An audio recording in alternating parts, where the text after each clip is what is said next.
అది వరంగల్ డిక్లరేషన్ కానీ, ముఖ్యంగా కామారెడ్డిలో బీసీ డిక్లరేషన్ నేనే ప్రవేశపెట్టిన అధ్యక్ష.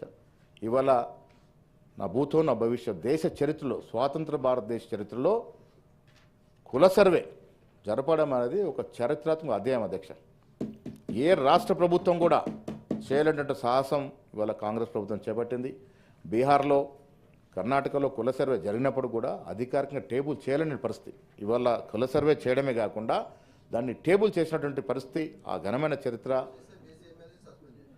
చేస్తారండి, క్రమశిక్షణ అనేది ఉంటుంది కదా, అందరికి వర్తిస్తుంది. మీ పార్టీ పరిస్థితి ఏమో తెలియదు కానీ మా పార్టీలో వర్తిస్తుంది. మా మిత్రుడు మా పక్కనే ఉన్నాడు, మాకేం బాధ లేదు, అన్నీ ఉంటాయి. మీరు 10 ఏళ్లలో అధ్యక్ష, 10 ఏళ్లలో అధ్యక్ష మీరు ఎంత పెద్ద బోగా సర్వే చేశారంటే అధ్యక్ష, సకల కుటుంబ సర్వే అని అధ్యక్ష, సకల కుటుంబ సర్వే అని ఒక్క నిమిషం వినండి. విన్న తర్వాత మీకు కూడా మాట్లాడే అవకాశం వచ్చినప్పుడు డెఫినెట్గా చెప్పండి. సకల కుటుంబ సర్వే అని అధ్యక్ష, నేను ఢిల్లీ నుంచి ఆగమేఘాల నుంచి నిజామాబాద్ పోయి సమగ్ర కుటుంబ సర్వే ఎస్కేఎస్ ఢిల్లీ నుంచి ప్రొద్దున ఫ్లైట్లో వచ్చి నిజామాబాద్ వెళ్ళి నేను నామోదు చేసుకున్న అధ్యక్ష. ఏమైంది అధ్యక్ష? ఎటుపోయింది మీ చర్చది? ఆగమేఘాల మీద ఒక సెన్సేషన్ సృష్టించి దేశవ్యాప్తంగా ఒకే రోజున సర్వే అని, అది బోగా సర్వే కదా అధ్యక్ష? ఏ రకంగా చేసినారు, ఏ రకంగా నామోదు చేసినారు? ఒక్క రోజులో చేశారు మీరు. పోనీ అదని టేబుల్ చేశారంటే కేసీఆర్ కుటుంబ సభ్యుల వద్ద పెట్టుకున్న దాన్ని బయట టేబుల్ చేయకుండా, బయట ఇవ్వకుండా ప్రభుత్వ సొమ్ముతో చేసిన సర్వేని మీరు మీ దగ్గర ఎట్లా పెట్టుకున్నారు అధ్యక్ష? ఇవాళ నిష్పాక్షకంగా, చాలా సూక్ష్మకంగా ఎంతోమంది ఎంప్లాయీస్ని ఎమర్జ్ చేసి మనం ఇవాళ సర్వే చేయగలిగినాం అధ్యక్ష. అన్నిటికీ మించి అధ్యక్ష, ఒక ఓబీసీ నాయకుడిగా ఈ దేశ చరిత్రలో ఈ రాష్ట్రంలో 56% బీసీలు ఉన్నారని ఒక అఫీషియల్ డాక్యుమెంట్ ఇవ్వగలిగినాం అధ్యక్ష. ఇది గొప్ప విషయం అధ్యక్ష. దేశ చరిత్రలో ఎక్కడ జరగలే. 56% బీసీలు ఈ రాష్ట్రంలో ఉన్నారని అధికారికంగా డాక్యుమెంట్ ఇచ్చిన ఘనత కాంగ్రెస్ పార్టీ అధ్యక్ష. ఏ రాష్ట్రంలో జరగలే. ఇక్కడ బీజేపీ సభ్యులు ఉన్నారు, వారి ద్వారా నేను రిక్వెస్ట్ చేస్తూ ఉన్నాను, దేశవ్యాప్తంగా రేపు జరగబోయే సెన్సస్లో కాస్ట్ను జోడించండి. మీరు నిజంగా చిత్తశుద్ధి ఉంటే, బీసీల పట్ల ప్రేమ ఉంటే మీరు జోడించి ఆ దశగా చేసే ప్రయత్నం చేయాల్సిందిగా అధ్యక్ష మీ ద్వారా వారికి విజ్ఞప్తి చేస్తూ ఉన్నాను. మీకు చిత్తశుద్ధి లేరు, మీరు చేయలేకపోయినారు, మేము చేస్తే హర్షించరు, దాంట్లో తప్పులు ఎత్తికిచ్చే ప్రయత్నం చేస్తూ ఉన్నారు అధ్యక్ష. ఎవరైతే కుల సర్వేలో పాల్గొనలేదో మాజీ ముఖ్యమంత్రి కానీ ఇతర పెద్దల కోసం రెండోసారి కూడా అవకాశం ఇచ్చాం అధ్యక్ష. మీకు ఎక్కడ చిత్తశుద్ధి ఉంది అధ్యక్ష? నిజంగా చిత్తశుద్ధి మీరు నామోదు చేసుకోవాలి కదా సర్వేలో, ఎందుకు చేసుకోలేకపోయినారు? ఇంత ఆలస్యత్వం, ఇంత నిర్లక్ష్యం ఎందుకు అధ్యక్ష? ఇది ప్రజల కోసం, ముఖ్యంగా రాష్ట్రంలో ఉన్నటువంటి ప్రజలందరూ కూడా ప్రభుత్వ ఫలాలు అందాలని, ప్రభుత్వ పరంగా ఉన్న ఫలాలు ఎవరు ఎంత నిష్పత్తి ప్రకారం ఉంటే ఆ నిష్పత్తి ప్రకారం అందాలని ఒక సదుద్దేశంతో కుల సర్వే చేస్తే మీరు పాల్గొనకపోగా దాన్ని విమర్శలు చేస్తూ మీ చిత్తశుద్ధిని కింద పడేసుకున్నారు అధ్యక్ష. నేను మళ్ళీ చెప్తా ఉన్నాను, స్వతంత్ర భారతదేశ చరిత్రలో ఇంత గొప్ప అధ్యాయం ఏ రాష్ట్రంలో జరగలేదు అధ్యక్ష. చిన్న చిత్కర లోటుపాటు ఉంటే సరిదిద్దుకోవాలి, కానీ మొత్తం సర్వేనే మీరు తప్పుదెత్త విధంగా, అంటే మీరు సర్వేను తప్పుపడుతున్నారంటే యావత్ బీసీలకు జరగబోయేటువంటి న్యాయాన్ని మీరు తప్పుపడుతూ ఉన్నారు అధ్యక్ష. వారిని ఒక రకంగా బీసీలకి ఇంత ఫలాలు అందుతాయని కడుపునవుతో మాట్లాడటం కనబడుతుంది అధ్యక్ష. ఇది ఒక గొప్ప అధ్యాయం అధ్యక్ష, దీన్ని హర్షించాల్సిన అవసరం ఉన్నది. సబ్ కేటగరైజేషన్ అధ్యక్ష 30 ఏళ్ళగా ఉద్యమం జరుగుతూ ఉంది. సుప్రీంకోర్టు ఇచ్చిన జడ్జిమెంట్పై త్వరవే అదే రోజు అసెంబ్లీలో ముఖ్యమంత్రి ప్రకటన చేసి ఇవాళ దేశంలో అందరికన్నా ముందుగా సబ్ కేటగరైజేషన్ చేసి దాంట్లో కూడా ఏబిసిడి గ్రూపులుగా విభజించి ఎవరికి ఏ రకంగా ఫలాలు అందాలో ఆ రకంగా చేసేటువంటి బృహత్తరమైన కార్యక్రమాన్ని ఈ రాష్ట్ర ప్రభుత్వం చేసింది అధ్యక్ష.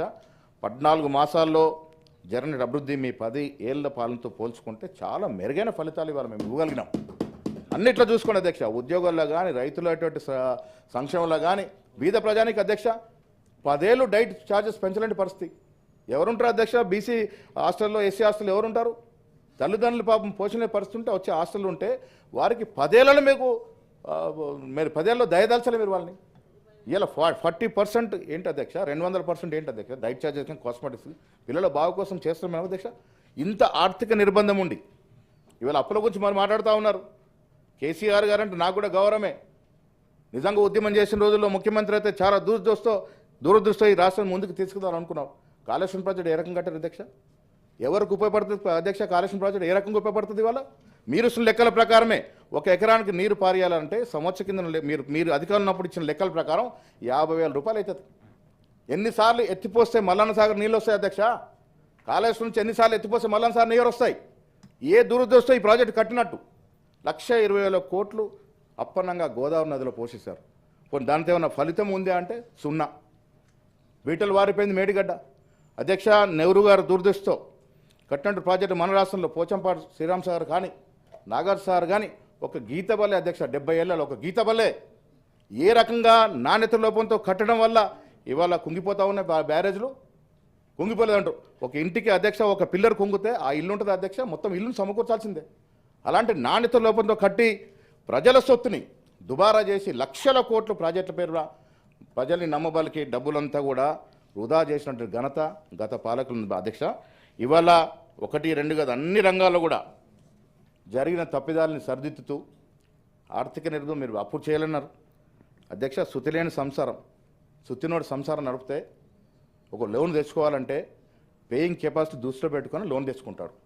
ఇవాళ అభ్రంగా ప్రభుత్వ పరంగా అప్పులు, కార్పొరేషన్ పరంగా అప్పులు, సొసైటీల పరంగా అప్పులు 1,70,000 అంటే 18 ముఖ్యమంత్రులు పాలించిన ఈ రాష్ట్రంలో, సమైక్య ఆంధ్రప్రదేశ్ రాష్ట్రంలో 65 ఏళ్ల పాలనలో 68,000 కోట్ల అప్పు మాత్రమే అధ్యక్ష.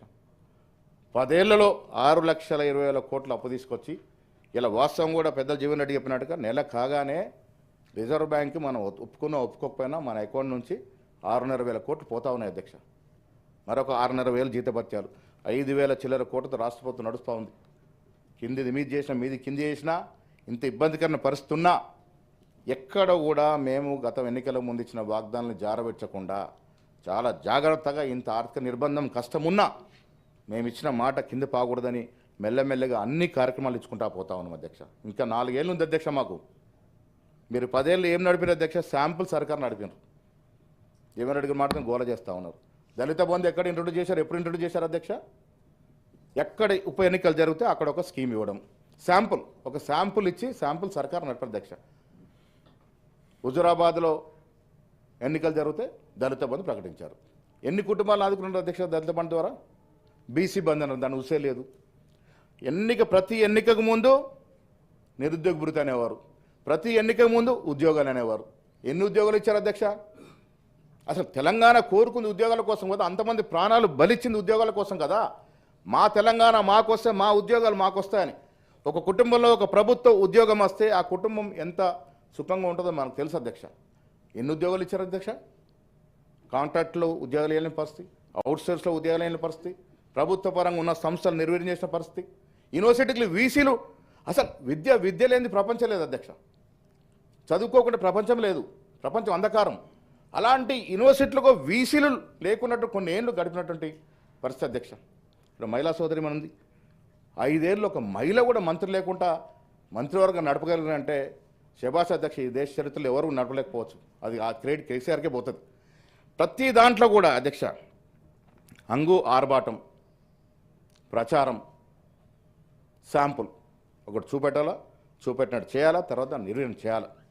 డబుల్ బెడ్రూమ్లు నిజంగా కూడా స్పీచ్లో ఆయన ఎలక్షన్ ముందు ఎక్కడ మాట్లాడినా అలోడెస్ ఎక్కడ పడుకుంటారు, నిజంగా కూడా అందరూ కూడా మోసపోయారు అధ్యక్ష. ఎన్ని డబుల్ బెడ్రూమ్ కట్టారు అధ్యక్ష? ఉత్సవ విగ్రహాలు నిలబడి ఉన్నాయి, ఎక్కడ కూడా ఇవ్వలేని పరిస్థితి. ఎన్నికలకు ముందు ఇస్తామనుకున్న ఓట్ల కోసం అది కూడా ఇవ్వలేని పరిస్థితి. ఇవాళ అధ్యక్ష కాంగ్రెస్ ప్రభుత్వం కట్టుబడి ఉంది ఇందిరమ్మ ఇళ్ల పేరిట. నిజంగా ఎవరైతే అర్హులు ఉన్నారో అప్లై చేసిన ప్రతి వారికి ఇందిరమ్మ